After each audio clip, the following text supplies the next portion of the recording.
欢迎回到Hard Reset info频道。在这期视频里，我会教你怎么把 Apple TV 遥控器小组件直接添加到 iOS 87的主屏幕上。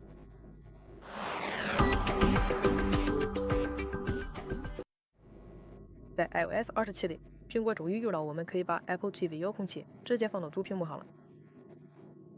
你要做的就是在主屏幕上从屏幕中间往下滑，跳出 Spotlight 搜索栏。